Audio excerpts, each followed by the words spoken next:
Ang kwento ni Tomby. Ang kwentong ito ay hango sa totoong buhay. Mula ito sa isa nating tagapakinig. Karanasan ito ni Tonyo. Walang eksaktong taon. Probinsya ng Aklan. Lolo, nakakapagod talagang magbungkal ng lupa, no? Hindi ba natin pwedeng itanim direkta yung mga buto ng kalabasa? Hindi pwede, apo. Kailangang maluwag ang lupa habang tumutubo ang kalabasa. Para makalat ng maayos ang ugat at lumaki sila ng maayos. Bakit naman yung mga ligaw na damo? Tumutubo naman na maayos kahit hindi mo inaalagaan. Kasi may kakayanan silang pangalagaan ang kanilang sarili laban sa ibang mga pananim. Kaya nilang mabuhay nang hindi nakadepende sa pag-aalaga ng mga tao. Dinisenyo sila sa ganoong paraan, samantalang ang mga kalabasa at iba pang mga pananim, walang ganoong kakayanan. Hindi naman po yata patas yun, Lolo. Kung yung ibang tanim dinisenyo ng ganon, bakit hindi na lang lahatin? Natawa na lamang ang matanda. Hindi na masagot ang katanungan ng apo. Nang mga panahong yon, 10 taong gulang pa lamang si Tonyo. Namumuhay kasama si Lolo Abel na isang magsasaka. Bukod sa paghahalaman, napakadami din itong alagang baka at kalabaw. Iniwan ng mga magulang ang paslit noong 2 taong gulang pa lamang ito dahil kinailangan nilang magtrabaho. Sa kasamaang palad, naghiwalay ang mag-asawa at nagkaroon ng sari-sariling pamilya. Nakalimutan na si Tonyo. Hindi na ito muling binalikan ng ina. Naawa naman si Lolo Abel dahil wala na ding mag-aaruga sa bata. Minsan din itong kinuha ng pamilya ng ama. Ngunit pinagmalupitan lamang, lalo na kapag hindi nakakapagbigay ng sustento. Nalaman ito na matanda nang minsang bumisita at nanlumo, lalo pa nang makita ang sitwasyon ng paslit. Kaya naman nagpa siya itong kupkupin na lamang si Tonyo. Inako ang responsibilidad ng mga magulang. Pinalaki ng maayos ang bata. Masasabing hindi naman salat sa pangangailangan ang matanda dahil may malawak itong taniman at mga alagang hayop. Sa katunayan, isa sa pinakamayamang magsasaka sa kanilang lugar ang matanda. Ngunit sa kabila ng karangyaan, pinili nitong mamuhay ng simple sa isang maliit na dampa. Hindi lamang basta magsasaka si Lolo Abel, kilala din ito bilang mahusay na manggagamot. Bagaman hindi gaanong tumatanggap ng pasyente, may mga taong makakapagpatunay na may kakayanan itong magpagaling na mga karamdaman.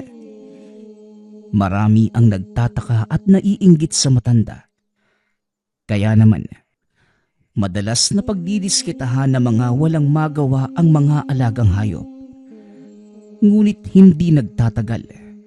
Kinakarma ang mga ito na para bang may kung sinong gumaganti para sa kanila. Minsan, magkasama ang maglolo habang nagpapakain ng mga alagang manok. Tumakbo si Tonyo papunta sa kulungan ng mga baka upang tignan ang mga maliliit na guya. Tuwang-tuwa si Tonyo sa tuwing nakikitang tumatakbo ang mga munting baka sa malawak na damuhan. Ngunit na mga sandaling yon, napansin ni Tonyo na kulang ng 2 ang mga guya. Dali-dali itong pumasok sa torel upang tignan baka hindi lamang nakalabas ang mga ito. Ngunit nanlumo ang bata nang makitang nakahandusay sa lupa ang 2 nawawalang guya. Bumubula ang bibig ng mga ito na tila nakakain ng lason. Tinignan ni Tonyo ang paligid at napansin ang isang makamandag na ahas. Dali-daling napatakbo ang bata upang ipaalam sa matanda ang nangyari. Sigurado ka ba sa sinasabi mo, Tonyo? Paano magkakaroon ng kobra sa lugar na ito? Hindi naman lumalaki ang ganong uri ng ahas sa probinsya natin. Hindi po ako pwedeng magkamali, Lolo. Yun po yung ahas na nakita ko sa libro namin. Tapos ang sabi pa nga po, makamandag yung ganong uri na ahas. Bilisan niyo po, Lolo. Baka may makagat pang ibang hayop eh. Dali-daling naglakad ang matanda papasok ng turel. Nakita nga nito ang dalawang guya. Nakahiga sa lupa. Hinahanap ni Lolo Abel ang kinaroroonan ng ahas. At nakumpirma na ito nga ay isang kobra. Sino naman kaya ang nagpakawala niyan dito? Noong nakaraan, balingayaw. Ngayon naman kobra. Ano na kaya sa susunod ang pakakawala ng mga taong ito? Alam mo, Lolo, pag nahuli ko sila, ipapasipa ko yung mga yung kay Crypto. Teka, nasan nga pala yun? Iniikot nito ang tingin sa paligid. Maya-maya pa sumipol ang matanda. Lumantad ang isang napakatikas na toro. Ayan ang kaibigan mo. Kumuha ka ng mga damo at tubig. Lagyan mo ng kaunting asin para ganahan siya sa pag-inom. Dali-dali namang tumakbo si Tonyo para sundin ang utos na matanda. Lingid sa kaalaman ng bata na ito ay hindi pangkaraniwang toro. Mukhang may hindi na namang magandang nangyari sa Torel. Anong may paglilingkod ko sa'yo, Tandang Abel? Walang nakakaalam na isa itong maharlikang engkanto na naging gabay na matanda simula pa noong tanggapin niya ang pagiging manggagamot. May dalawa na namang guya ang napatay. Sa pagkakataong ito, kobra naman ang kanilang ginamit. Sumusobra na sila. Masyado mo nang pinababayaan ang mga taong yun. Bakit hindi mo ako hayaang turuan sila ng leksyon? Alam mo, Crypto, hindi naman dapat patulan ang mga ganong tao. Dahil sa oras na gawin mo yon, parang wala ka na ding pinagkaiba sa kanila. Nang makita na matanda na paparating na si Tonyo, binalaan ito ang toro na huwag mag-iingay. Huwag lang silang magkakamaling saktan si Tonyo. Dahil sa oras na mangyari yun, hindi ko sila mapapatawad. Wika ng nilalang, sabay lapit sa batang may daladalang balde ng tubig. Habang hila-hila ang karitong may lamang binugkos na dayami. Oh, ayan Crypto, kumain ka na. Sariwa pa yung mga dayaming yan, kaya paniguradong masarap. Pinagmamasdan lamang ni Tonyo habang kumakain ang alagang toro. Samantalang si Lolo Abel naman, napakalayo ng tingin. Nagulat na lamang ito nang biglang hilahin ng bata ang hawak niyang sombrero. Abat ikaw talagang bata ka. Palagi mo na lang akong ginugulat ha. Ano? Tapos na bang kumain si Crypto? Opo, Lolo. Tumakbo na nga po siya ulit palayo eh. Napapansin ko po. Palaging malayo ang tingin niyo. Bakit po, Lo? May problema po ba? Ang mga taong naiinggit sa atin, Apo, nagiging sakit na sila sa ulo. Siguro oras na para kumilos. Tara, bumalik na tayo sa kubo. Pakawalan mo ang mga aso sa bandang ito para may kakahol kung sakaling papasukin tayo. Sinunod naman ni Tonyo ang utos nito. Kinagabihan, habang naghahaponan, nadinig ni Tonyo ang pagkahol ng mga alagang nasa kulungan ng baka. Inilawan niya ito. Nakita ng bata ang mga alagang aso. Nakaharap ito sa bahagi kung saan makapal ang mga damo. Itinutok ni Tonyo ang ilaw kung saan nakatingin ang mga aso. Doon napansin ng bata ang isang pares na mga mata. Nakatago ito sa makapal na talahib habang nagmamasid sa paligid. Lolo, parang may nakita ako mata ng tao doon sa kinakahulan ng mga aso. Sigurado ka ba, iho? Baka naman isa lamang yon sa mga alaga nating kampe. Hindi po ako sigurado, Lolo, kung sa kambing yung mga matang yun. Mapula po kasi, na parang sa butiki. Dito na nagsimulang kabahan ng matanda nang sabihin ni Tonyo na parang mata ng butiki ang nakita. Saan? Saan banda? Ituro mo sa akin. Nandyan pa ba siya? Opo, Lolo. Nakatitig po siya dito sa atin. Kinuha na matanda ang hawak nitong pangilaw. Itinapat. Inikot ang tingin sa direksyon ng mga aso hanggang sa makita nito ang sinasabi ni Tonyo. Apo, pumasok ka sa loob ng bahay at huwag kang lalabas hanggat hindi ko sinasabi. Sumunod ang bata. Bahagyang binuksan ang bintana para makita ang mga nangyayari sa labas. Naglakad si Lolo Abel papunta sa kinaroroonan ng mga aso.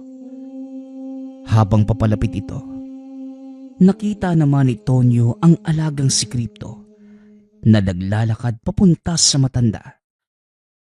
Medyo malayo na ang bahaging yun sa kubo, kaya hindi na dinig ni Tonyo ang mga ginawang ingay na matanda.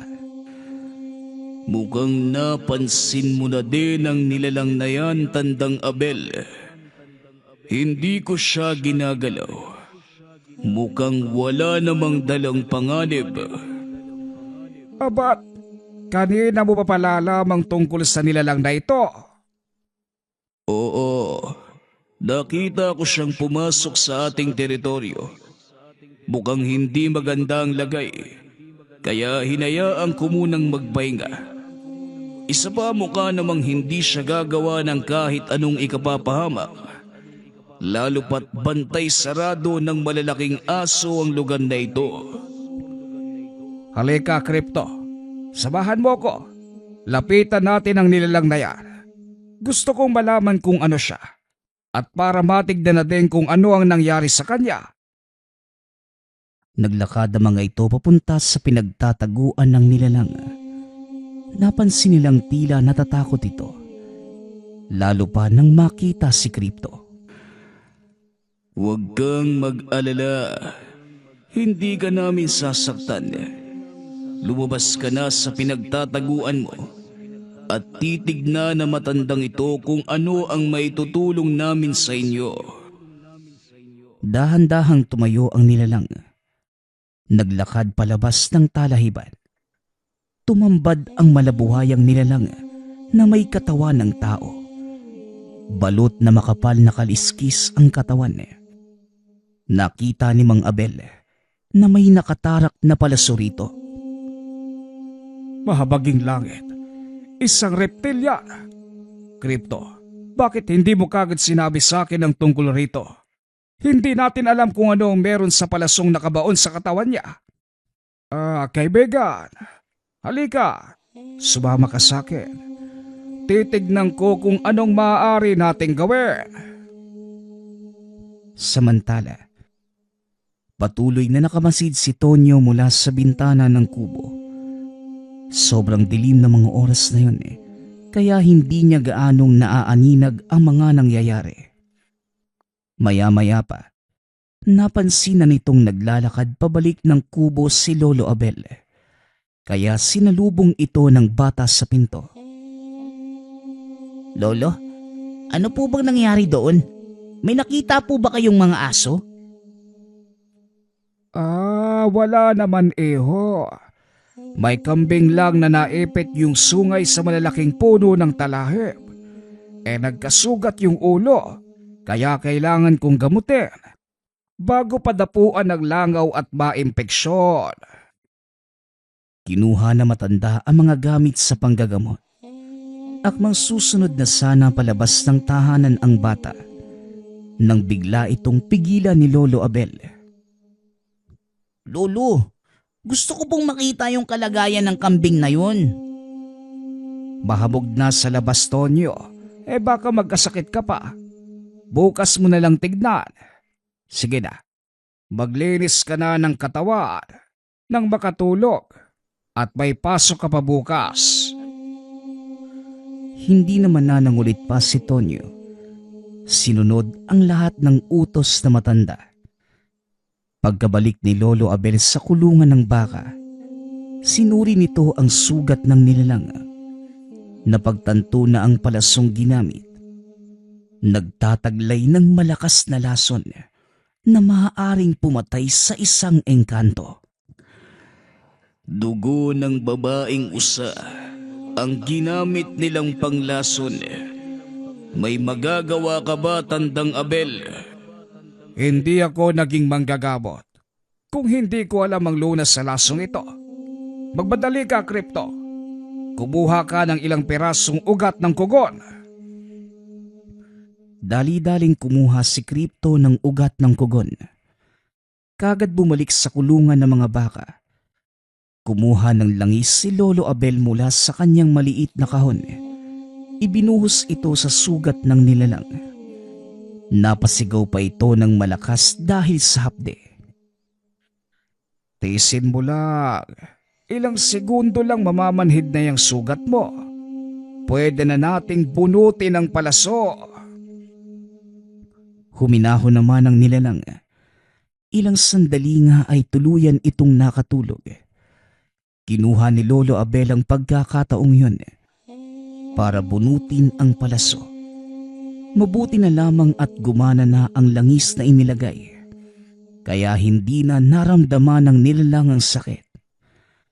Matapos hinugasan niya ang sugat, gamit ang pinaghalong dahon ng bayabas at ugat ng kugon. Tinalian ito at hinayaang makapagpahinga ang bisita.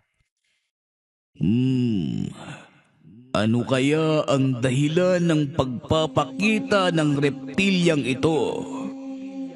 Ang mga uri nila, mapayapa at mga mahinahong engkanto.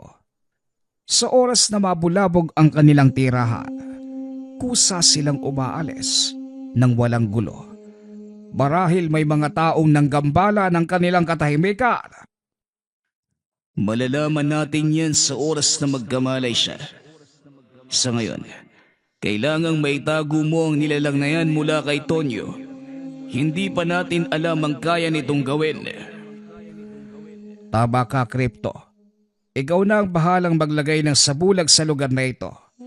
Ililipat ko din ang ilang baka para hindi na magpunta si Tonyo rito para magpakain ng mga alaga natin. Matapos magamot ang nilalang, bumalik na ang matanda sa kubo. Tulog na din si Tonyo ng mga sandaling yun. Dahil malalim na din ang gabi ay nagpahinga na ito. Kinabukasan, maagang nagising si Tonyo upang pakainin ang mga alagang hayop. Mabuti na lang, mas naunang magising sa kanya si Lolo Abel. Papasok na sana ng kwadra si Tonyo nang tawagin ito na matanda. Tonyo, tignan mo yung tumpok ng dayami doon sa gawing yon. Parang marami yatang tumutubong kabuti ah. Malamig ang panahon. Parang gusto kong humigop ng masarap na sinabawang kabuti. Aba, oo nga po lolo no. Sandali lang at kukuha ko ng maliit na timba ha. Dali-dali itong bumalik ng tahanan. Nakahinga ng maluwag si Lolo Abel dahil nagawa nitong bigyan ng ibang pagkakabalahan ng apo.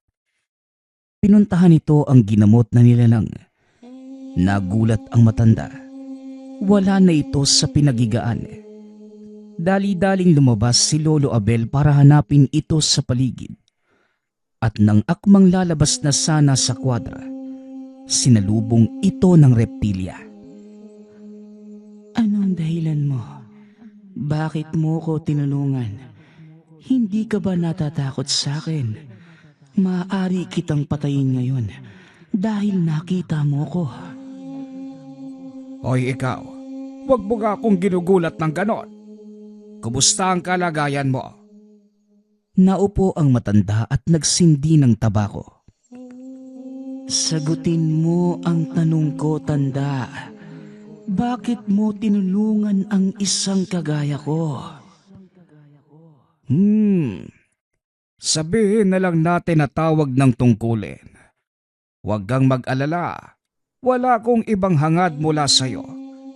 Kung maayos na ang pakiramdam mo, balaya ka ng makakaalis. Tawag ng tungkulin. Kailan pa kayo nagkaroon ng obligasyon sa aming mga engkanto?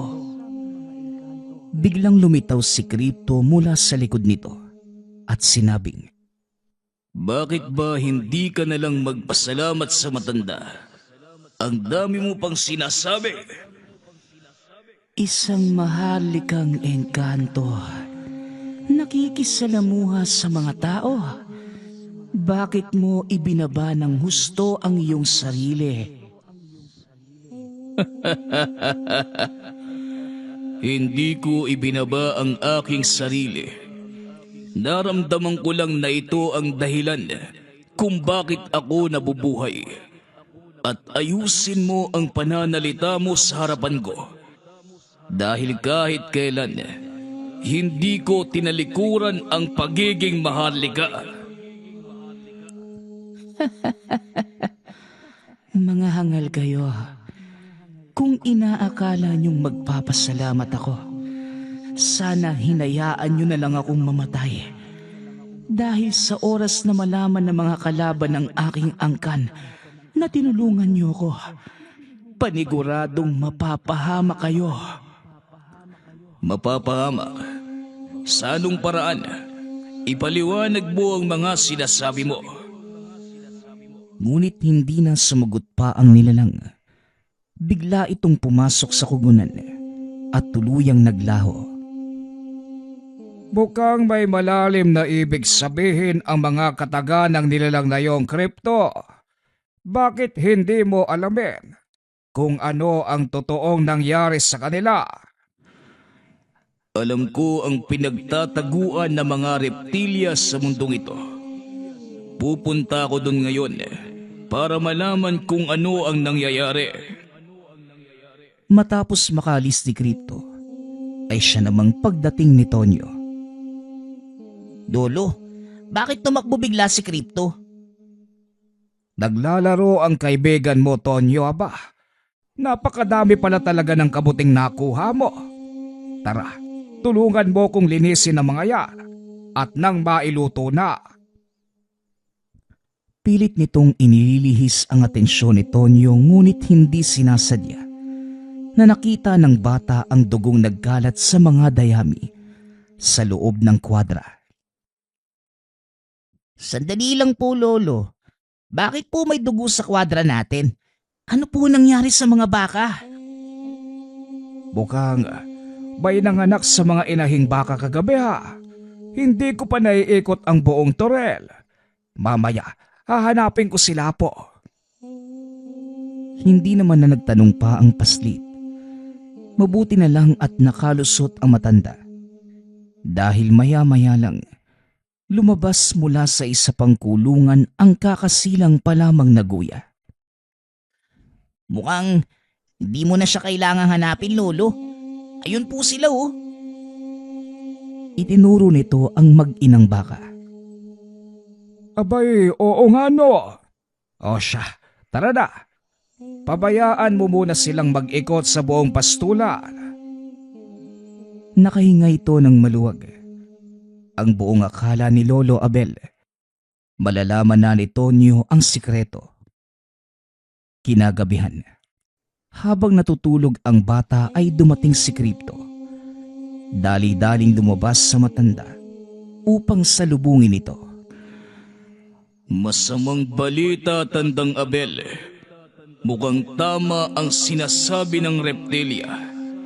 Sinalakay nga ang kanilang kanlungan at hindi tao ang may gawa, kundi pangkat ng mga aswang.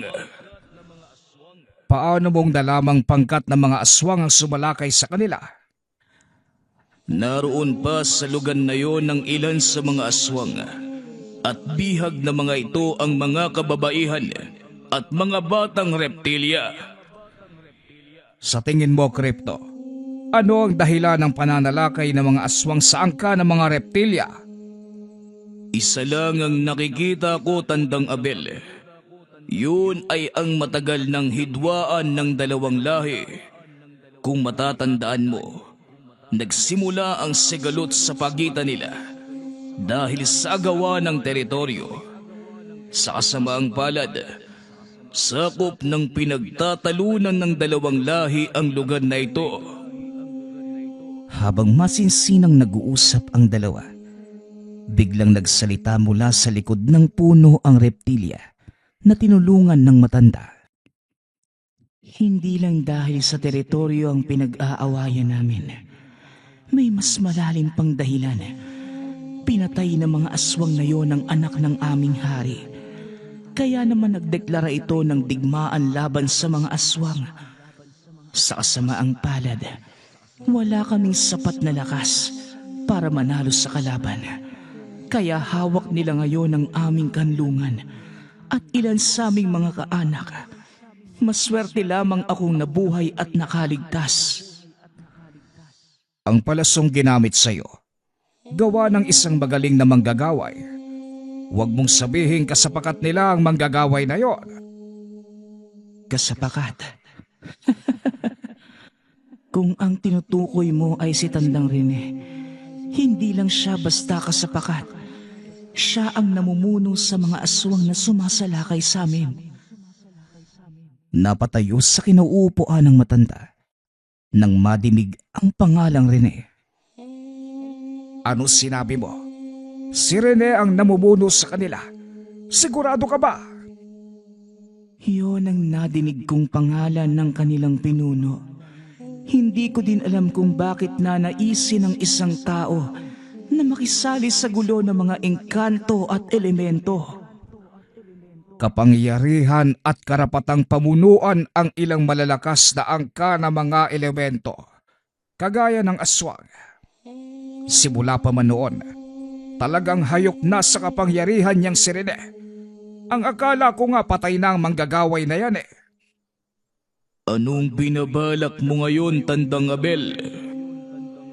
Wala tayong gagawing Crypto hanggat hindi siya nagdudulot ng problema sa aking bukirin. Wala silang magiging problema sa akin. Pero sa ginawa niyong pagtulong sa akin, damay na kayo sa hidwaan. Pasensya na, Tanda. Mukhang napasama ang paggamot mo sa mga sugat ko. Sana hinayaan mo na lang akong mamatay. Hindi ko naman maaaring hayaang mamatay ang isang nilalang sa loob ng aking teritoryo. Damay na kung damay. Mas mabuti na nga ganito ang nangyari at nalaman kong buhay pa si Rene. Mukhang nangangailangan ito ng malakas na mga kasangga. Hayaan mong tumulong ako, Tandang Abel, dahil ito ang sinumpaan kong tungkulin sa iyong ama noon. At ngayon, isa sa katuparan ko naman ito sa iyo. Hindi sapat ang pwersa niyong dalawa. Lalo na ikaw, Tandang Abel. Masyadong malakas ang pinagsamang pwersa ng mga aswang at ni Tandang Rene. Huwag kang mag-alala. Kilala ko ang karakas ni Rene. Alam ko ang kahinaan niya. Kaya kung maaari, bumalik ka sa mga kalahi mo at balaan sila. Magpahuli ka kung kinakailangan para makarating sa kanila ang babala. Sa kalagitnaan ng pag-uusap ng tatlo, biglang nagsalita si Tonyo. Lolo, sino po yung mga taong yan? Bakit po Hindi na ituloy ng bata ang sasabihin. nang mapagtanto na hindi tao ang kausap ng matanda. Bakit gising ka pa?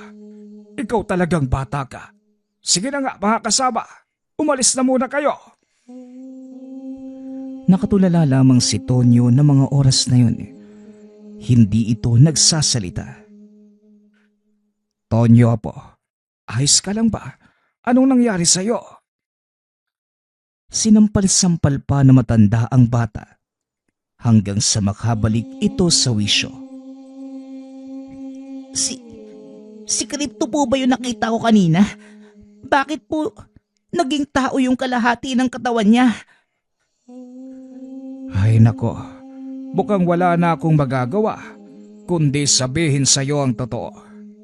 Tonyo, makinig ka. Si Crypto ay isang maharlikang engkanto. Siya ang tinatawag kong gabay. Gabay, Lolo? Bakit po may gabay kayong engkanto? Sa pagkakataong yun, si Crypto na ang sumagot. Hindi pangkaraniwang tao ang Lolo Abel mo, Tonyo. Isa itong mahusay na tagapamagitan. At ako naman ang engkantong gabay niya na tumutulong panatilihin ang kaayusan sa mundo ng mga tao. Ganun po pala. Ibig sabihin, may kapangyarihan si Lolo Abel? Ang galing naman! Imbis na matakot, nagtatalon pa ito sa saya. Tumatakbo pa paikot sa kinatatayuan ni Crypto. Oo, Tonyo.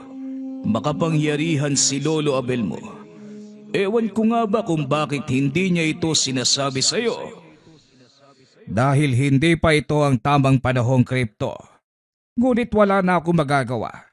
Tadhana na mismo ang naglantad sa aking sikreto. Ngayong alam mo na ang totoo. Mangako ka sa akin, Tonyo, na wala kang pagsasabihan ng tungkol sa lihim natin. Napatango na lamang ang paslit bilang pagsang-ayon. Magdamag itong nakipaglaro kay Crypto. Masayang masaya ang apo mo sa mga nalaman niya.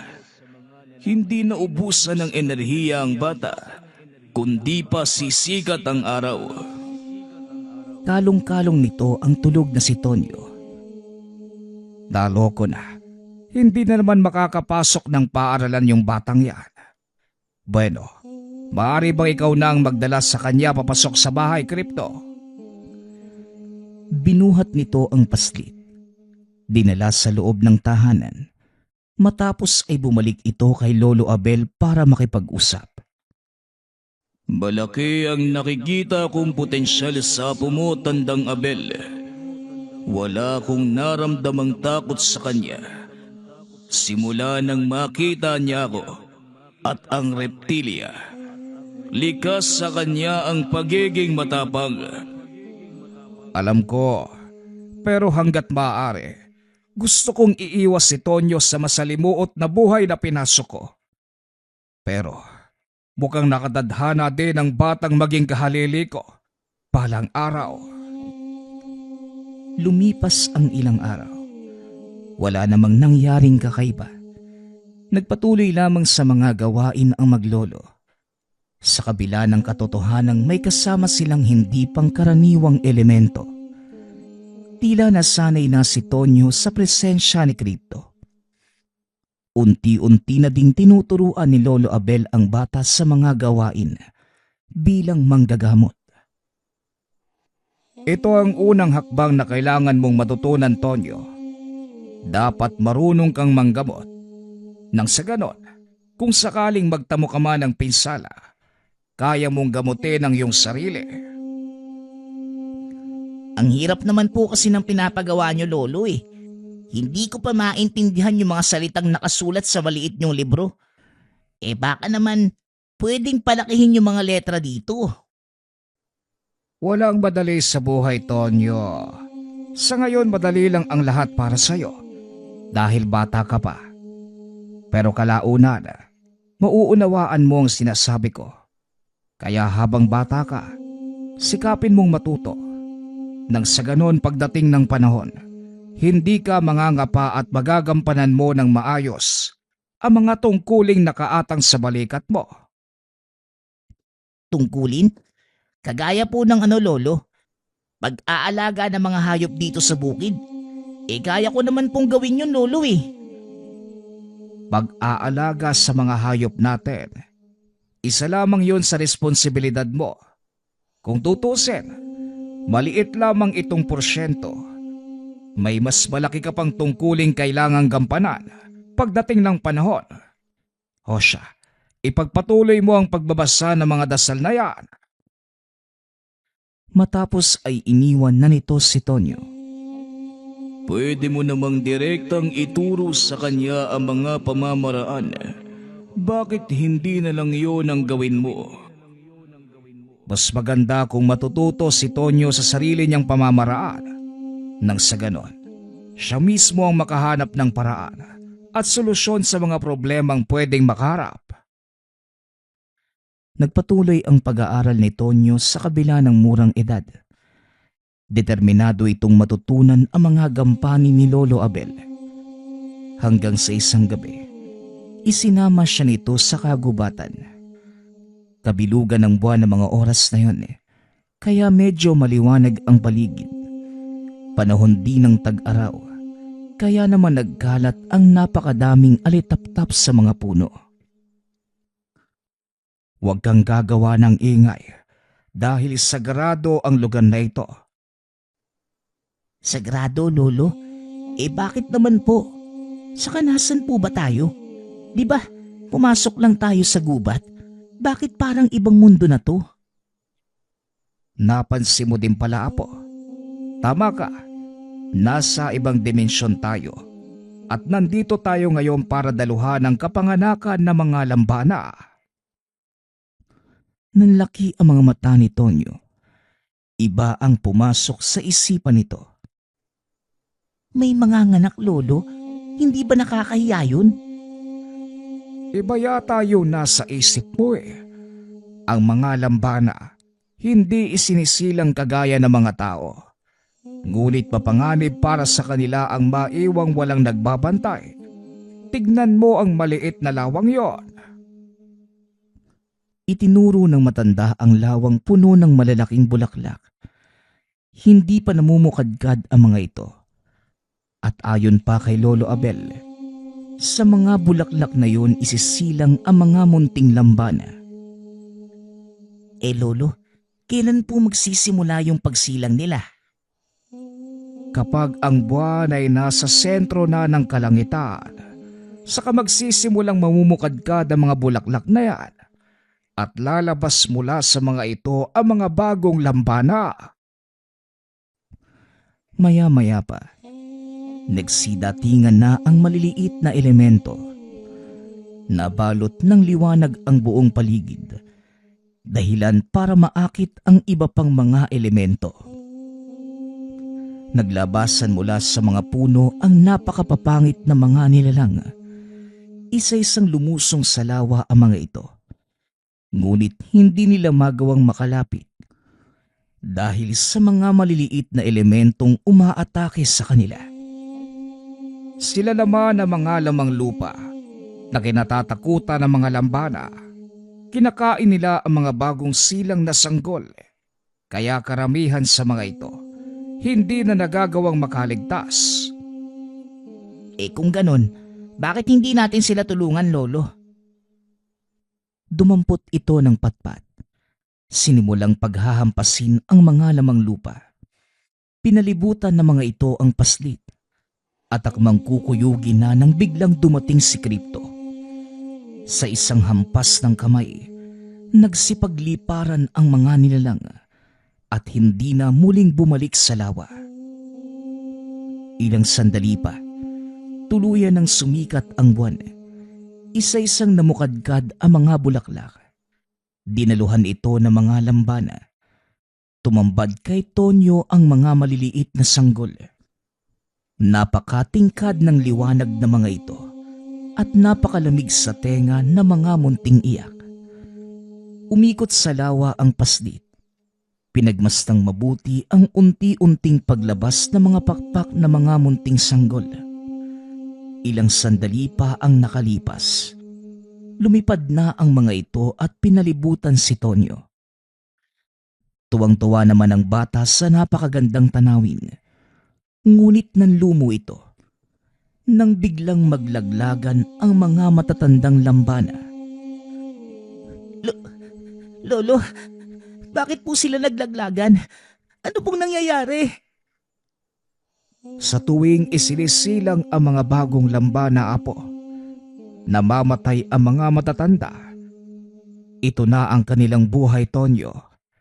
Dinala kita rito para matutunan mo ang isa sa pinakamahalagang aral sa buhay. Aral? Ano naman po yun, Lolo? Ang mga lambana ay may ginagampanang mahalagang papel sa parehong mundo ng mga tao at engkanto. Sila ang nagiging daluyan kung bakit dumalago ang mga kagubatan dito sa atin. Dahil may kapangyarihan silang magpagaling na mga may sakit na halaman. Dahil dito, dumarating sa puntong nauubos ang kanilang enerhiya at sa bandang huli, tuluyang mamamatay. Ngunit sa pamamagitan ng ibinigay nilang lakas sa kalikasan, isinisilang ang mga bagong lambana. Ang aral na gusto kong matutunan mo, apo, lahat tayo ay may katungkulang kailangang gampanan. Ngunit hindi habang buhay. Tayo ang gagawa nun. Darating ang panahon. Manghihina ang katawang lupa natin. Makakalimot ang isipan. Tuluyang mamamaalam sa mundong ito. Ngunit dahil sa mga legasiyang iniwan natin sa mundo, may mga taong pinili para sundan ang mga yabag natin at ipagpatuloy ang ating mga nasimulan. Ang ibig sabihin ni Tandang Abel, darating ang panahong mamamatay siya at ikaw ang magpapatuloy ng kanyang nasimulan. Kaya inihahanda ka dahil may mabigat na responsibilidad na nakaatang sa iyong balikat. Nauunawaan ko na ngayon, Crypto. Si Lolo Abel, hindi na magtatagal. Kaya kailangan kong matutunan ang lahat ng kaalaman mula sa kanya para magampanan ko ng maayos ang nag-aantay sa aking tungkulin. Hindi akalain ni Lolo Abel na madidinig niya ang mga katagang ito sa isang 10 taong gulang na bata. Nanatili ang mga ito sa lugar hanggang sa sumikat ang araw para masigurado ang kaligtasan ng mga bagong silang na lambana. Pag-uwi ng tahanan, laking gulat ni Lolo Abel dahil may lalaking nakatayo sa harapan ng tahanan. Lolo, mukhang may bisita po tayo ah. Sino po sila? Pasensya na po at natagalan kami sa pangangahoy ah. Ano pong may tutulong namin sa inyo? Marahang lumingon ng lalaki. Ngumiti ito sa kanya. Nanlaki ang mga mata ni Lolo Abel nang mapagtanto na ang taong yun walang iba kundi si Mang Rene. Napakabait mo pala talagang bata. Gusto ko lang sanang makausap ang Lolo Abel mo. Nandito na din pala siya. Ayun po si Lolo. Antayin niyo na lang po siya rito. Sige po, mauuna na ako ha. Kailangan ko pang magpakain ng mga alaga naming hayop eh. Dali-dali itong tumakbo papunta sa mga kwadra. Sumunod naman si Crypto sa paslit para protektahan ito ayon sa pag-uutos ni Lolo Abel. Anong ginagawa mo sa lugar na ito, Rene? Hindi ba't matagal ka ng patay? Yan ba ang naging akala mo? Pasensya na. Pero hindi ako nagawang patayin ng iyong ama. Kaya ngayon, maniningil na ako sa lahat ng ginawa niya sa akin. At dahil wala na siya, ikaw na ang mananagot. Mukhang nakakalimutan mo yatang nasa teritoryo kita. Sigurado ka ba sa gusto mong gawin? Wala akong pakialam kung nasaang teritoryo ako. At isa pa, hindi ako susuong sa isang labanan kung wala akong dalang sapat na bala. Naglabasan sa paligid ang mga maiitim na nilalang. Biglang napatakbo pabalik sa kinaroroonan ni Lolo Abel si Tonyo. Lolo, may mga aswang. Kinakain din na yung mga baka natin. Nakasunod pa rin sa kanya si Crypto na may hila-hilang aswang. Inihagis niya ito sa harapan ni Tandang Rene. Isang mahalikang engkanto. At buhay ka pa pala, Crypto. Oo, buhay pa ako at handa na muling makipagsagupaan sa'yo. Dali-dali itong lumapit sa tabi ni Lolo Abel. Alam mo, Rene, hindi ko akalain na magkakaharap pa tayong muli. Pero nandito na to. Ano pa bang magagawa ko? Naglakad ito palapit kay Tandang Rene. Ngunit biglang umatras ang matanda. At saan nang gagaling ang enerhiyang yan? Ano bang tinutukoy mo? Wala namang ibang tao dito maliban sa akin at kay Crypto. Hindi nang gagaling sa'yo o sa maharlikang engkanto ang enerhiya, kundi sa batang yan. Saan nang gagaling ang kanyang kakayanan? Napalingon si Lolo Abel kay Tonyo na nooy nakatitig lamang kay Tandang Rene. Maging ang mga aswang na kasama nito, tila naramdaman ang kakaibang presensya ng paslit. Huwag ka nang magulat. Apo ko ang batang yan. At ikatlong henerasyon mula sa akin. Kaya paniguradong namana nito ang kapangyarihan ng aking lolo. Hindi ako naniniwalang minana niya ang kakayanan ng iyong angkan, Abel. May iba pa akong nararamdaman. Hindi lubos na maunawaan ni Lolo Abel ang ibig sabihin ng manggagaway. Hanggang sa nakita nitong nagliwanag ang katawan ng bata. Napansin din ito ang pagtubo ng tila gintong sungay sa ulo ni Tonyo. Ngayon, mas nauunawaan ko na ang ibig mong sabihin. Ang kakayanang taglay ng aking apo ay mula sa kanyang mga gabay. Biglang lumitaw ang dalawang malalaking imahe sa likod ng bata. Pinagsusugod ang mga tauhan ni Tandang Rene. Hindi ito makapaniwala sa mga nakikita. Dahil dalawang maharlikang engkanto ang gabay ng apo ni Lolo Abel. Lolo, hindi ko po alam kung saan sila nanggaling. Pero ramdam ko na kaibigan ko po sila. At sabi ng isa sa kanila, tutulungan daw nila tayong talunin ng mga aswang. Alam ko, apo. Ang totoo, hindi ko akalaing pagpapalaing ka ng ganitong uri ng kakayanan. Masaya ko dahil sa kasalukuyan mong edad, nagawa mong tawagin ang mga gabay mo. Pinagmasda ng matanda na makipaglaban ang tatlong maharlikang engkanto. Nakatayo lamang din si Tandang Rene habang tinitignan ang unti-unting pagkalagas ng mga tauhan. Hindi ako makakapayag na maulit ang kasaysayan. Hindi na ako ang magiging talunan sa pagkakataong ito. Binato nito ng tigalpo si Tonyo, ngunit nagawa itong sanggain ni Lolo Abel. Nasaan ang karangalan mo, Rene? Papatulan mo ang isang paslit. Ako ang harapin mo. Nagpalitan ng atake ang dalawang matanda.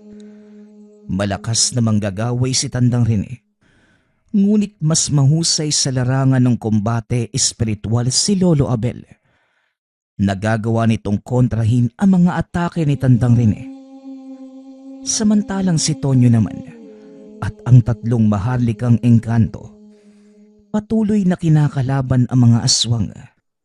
At dahil sa pinagsamang lakas ng tatlong elemento, napilitang umatras ang mga aswang. Bilisan mo, Tonyo. Sumakay ka sa likuran ko at hahabulin natin ang mga tumatakas na aswang. Dali-daling tumalon ang paslit sa likuran nito habang nagbabago ng anyo. Mag-iingat po kayo, Lolo. Huwag po ninyo akong alalahanin. Nasa pangangalaga po ako nila Crypto. Wika ni Tonyo habang papalayo sakay ni Crypto. Nasundan nila ang mga aswang papunta sa kanlungan ng mga reptilya. Nadatna nila ang mga ito na sinasaktan ang mga kawawang nilalang. Nakaramdam na matinding awa si Tonyo, lalo na sa mga batang reptilya. Marahang ibinaba ni Crypto ang bata. Ano ang gusto mong gawin namin sa mga aswang na yan, Tonyo? Ubusin niyo silang lahat. Walang pagdadalawang isip na sumugod ang mga maharlikang engkanto. Pinagpapatay ng mga ito ang mga aswang hanggang sa walang matira. Samantala sa panig naman nila Lolo Abel, patuloy nitong sinasagupa ang mga atake ni Tandang Rene.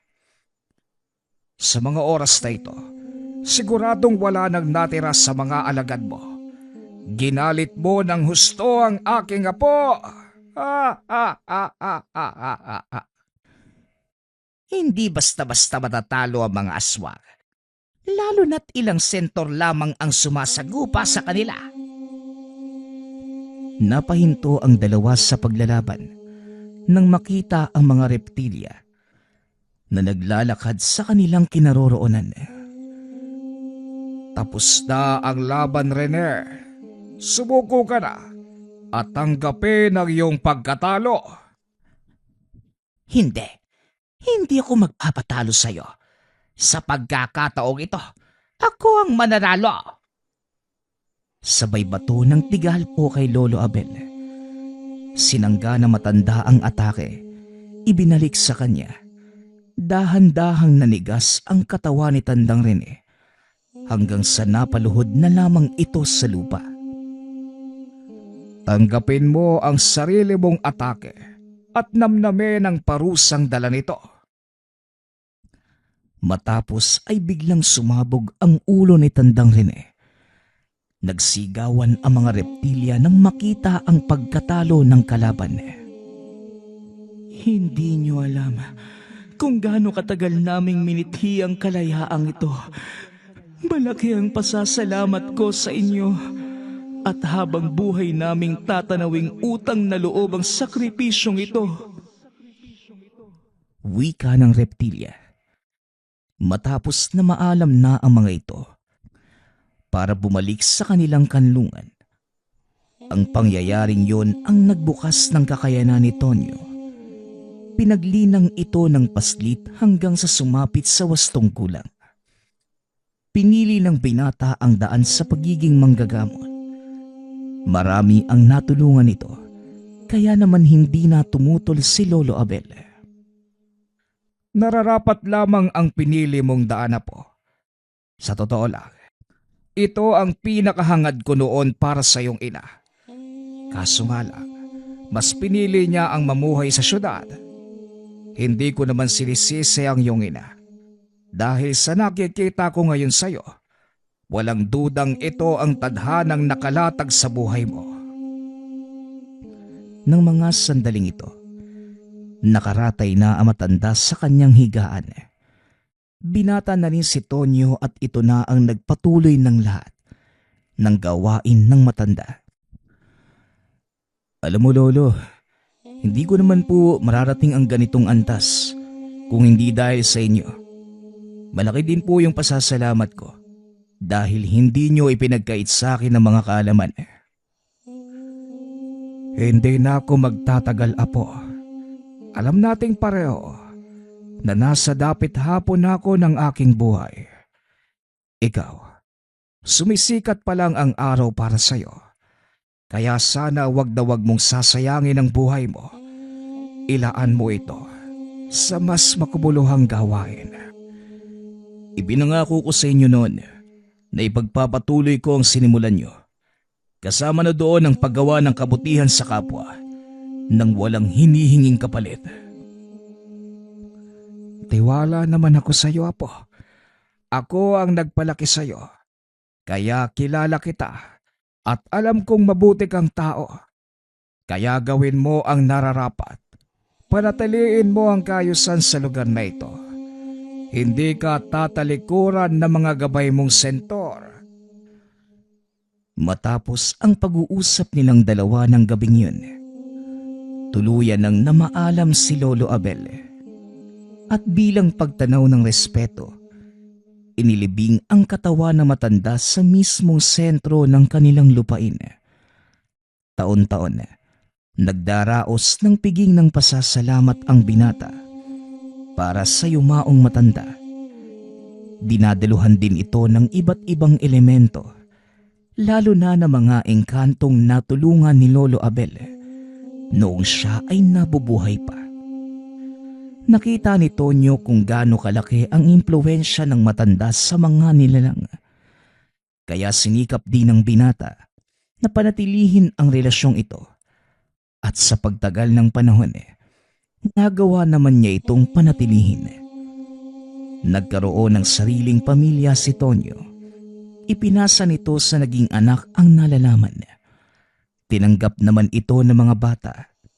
Naging matagumpay din sila sa pangangalaga ng balanse. Dahil maging ang mga ito, nakita ang totoong kahalagahan at kagandahan ng nagkakasundong mundo.